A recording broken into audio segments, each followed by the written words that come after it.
தாயடிக்கப்பட்ட காங்கைய மாடுகளுக்கு கொடுக்கிற கௌரவம் அதுவும் வேண்டாம்.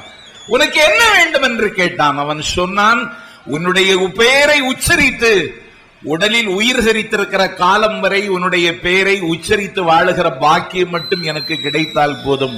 பச்சைமா மலைபோல் மேனி பவளவாய் கமலச் செங்கண் அச்சுதா அமரர் ஏரே ஆயிரம் கொழுந்தே என்னும் இச்சுவை தவிர யான் போய் இந்திர லோகமாளும் அச்சுவை பெரினும் வேண்டேன் அரங்கமான அகருள்ளானே என்று அன்றைக்கு ஒரு ஆழ்வார் பாடியதை போல வைகோ என்பது பெயர் அல்ல, அது கடல் அலையின் பெருமுழக்கம்.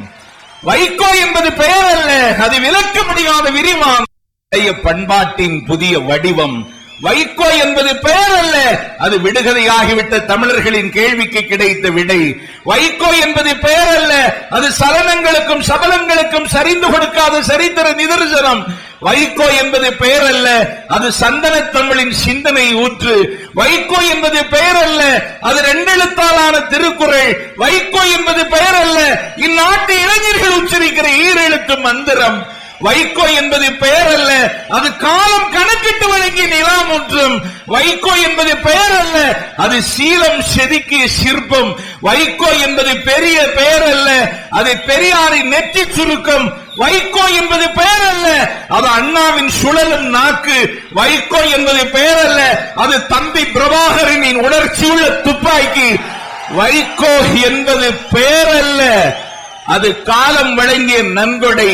வைகோ என்பது பெயர் அல்ல, அது துயரங்களின் ஆறுதல்.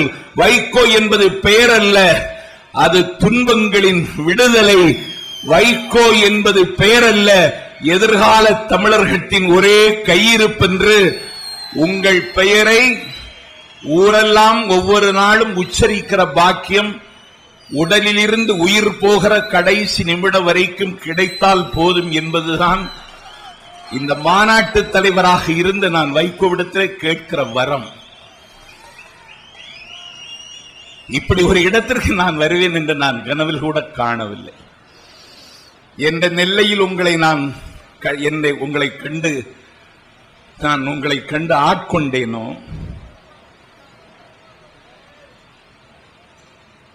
கலைஞர் கைது செய்யப்பட்டதற்கு பிறகு இலங்கை தமிழர் பிரச்சனையில் என்னுடைய கிராமத்தில்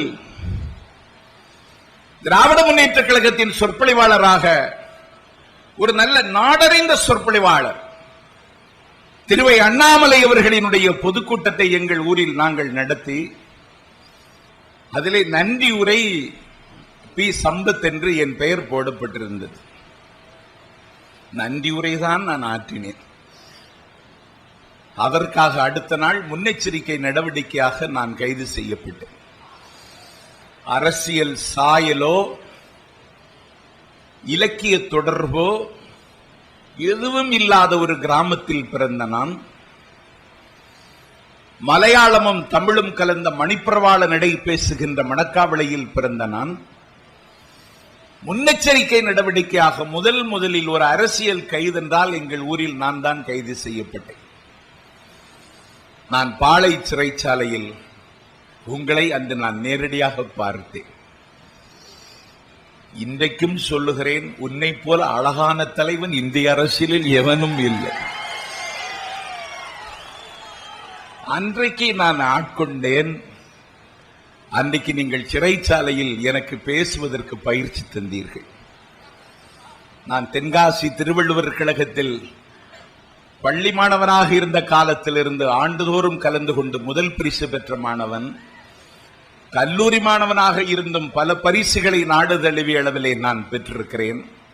ஆனால் நான் சிறைச்சாலைக்கு வருவேன் என்று கருதவில்லை. நான் சிறைச்சாலைக்கு வந்ததற்கு பிறகு அப்போது வந்த திரைப்படங்கள், தப்புத்தாளங்கள், அலைகள் ஓய்வதில்லை, நிறம் மாறாத பூக்கள், புதிய வார்ப்புகள் என்று நீங்கள் எனக்கு தலைப்பு தந்து என்னை பேசச் சொல்லி நீங்கள் அழகு பார்த்தீர்கள்.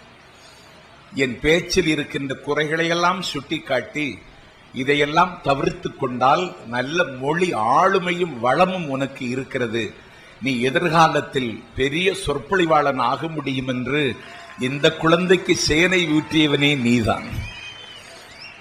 முதலாக சுரண்டையிலேதான் என்னுடைய முதல் பொதுக்கூட்டம். என் பெயர் போட்டு உங்கள் பெயரும் போட்டு ஒரு பொதுக்கூட்டத்தை